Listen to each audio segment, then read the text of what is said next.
welcome, come on in. Oh, it's been a really busy day on the farm today, but I'm going to take a little bit of a time out to use up some of this old bread. Now you can't eat this anymore, it's gone all too dry, but I don't want it to go to waste, so I'm going to make it into a pudding. So first thing we need to do is rip up the bread into small chunks. You don't have to be too tidy with this, just little chunks of bread.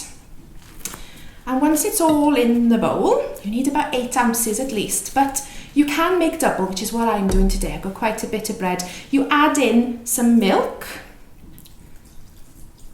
and this will help to soften the bread. Now it's best to do this the night before. You don't have to use milk, you can use water. Do you know what? Mrs. Evans down the road, she likes to use cold tea. Oh, I much prefer to use milk. So you leave it in the bowl overnight. You might want to cover it with a tea towel and then come back to it tomorrow morning. Oh, hello, Croeso nôl, welcome back this morning. And now our bread is all ready to go. It's nice and soft. But the next step we need to do is to get rid of some of that liquid. There's a bit too much milk and your pudding will come out too wet if you leave it in there.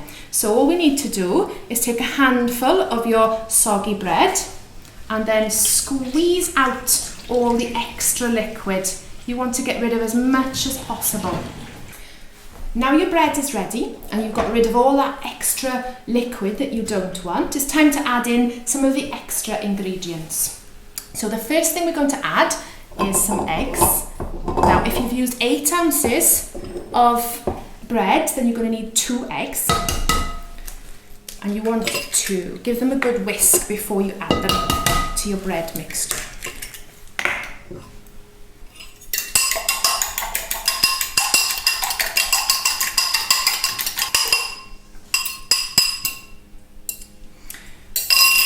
And then you want to add some brown sugar. Again, you're going to need 2 ounces of this to 8 ounces of bread.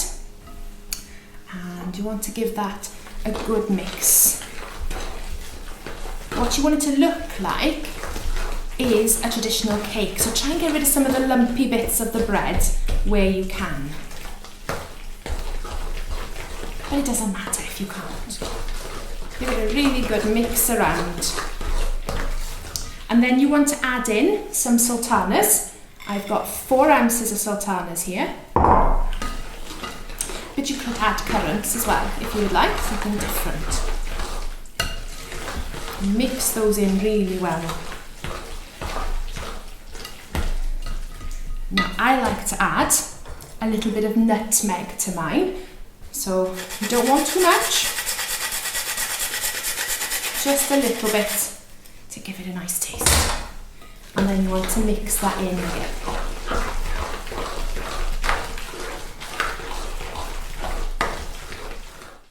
Now your pudding is ready to go in the oven. But first, before we put it in the tin, we do need to make sure it doesn't stick when you're trying to get it out. So I'm going to use some butter. And you want to make sure that it goes all over your tray. Give it a nice coating.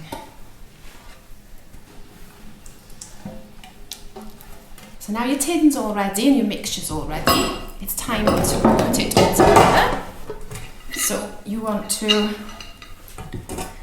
put all your mix into the tin. Try not to leave any behind. We don't want to make any waste. So use it as much out as you can. Oh. And then you want to smooth out your pudding so it covers nice and flat and it covers all over. Now before you put it in the oven, I like to put a little bit of butter on the top. Not too much, just a few little blobs here and there.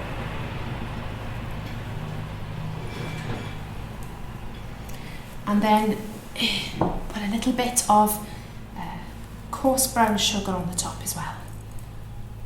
Make it a little bit extra special. Nanny, it's all done.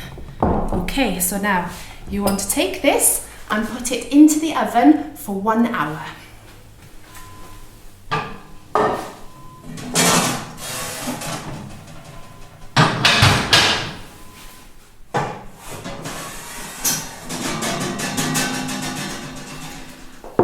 And there we are, one bread pudding all ready for everyone after tea tonight.